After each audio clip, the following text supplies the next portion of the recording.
The 49ers chose to move away from K'Wan Williams last year. Why? Because he couldn't defend the slot fade and just continued in our division, just getting torched. He's so great against the run. But the nickels or slot corner, right? The number 3 corner that usually lines up inside.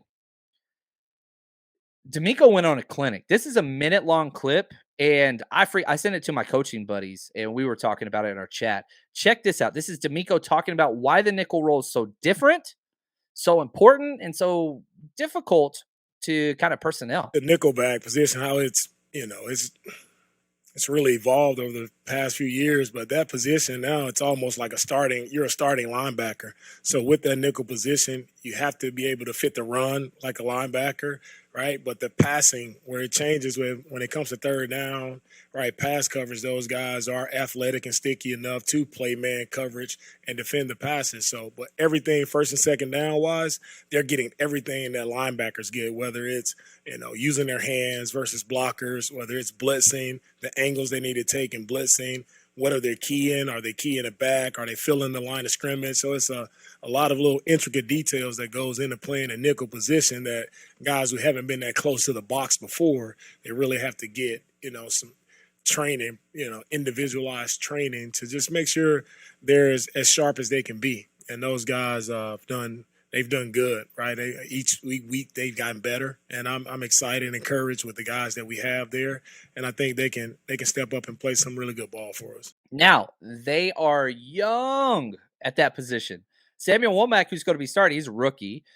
Diamador Lenore, he's going to be the number 2, second year. And then Quantrez Knight, who's on the practice squad, he's an undrafted rookie. Now, you could talk about Dante Johnson being in there, and I'm fine with Dante Johnson getting snaps at the nickel spot week 1, not week 2.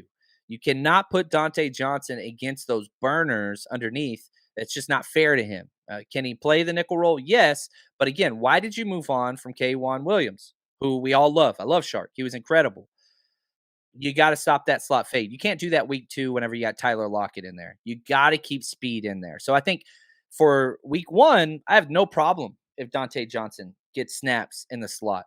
But I want these high upside younger players to jump in there.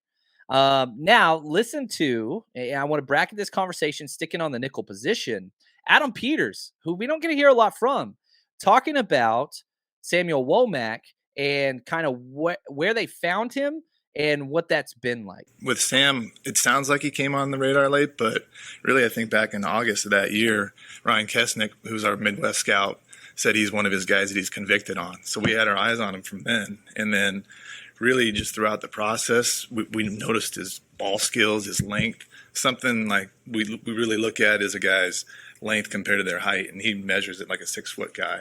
And he actually saw that in some of the preseason games this year, able to get that ball out on the interception and then making the play over the middle. So really, I think it was another collaborative effort with our scouts. Our R&D loved him in terms of his metrics and all that. So we're really excited where he's at, and hopefully he's competing for a spot right now.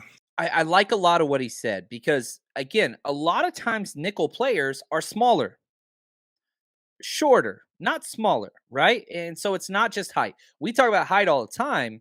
It's way more than that. When we were personnel, whenever I was coaching, Will and nickel were the most difficult spots for a defense, okay? And here was basically what you would do.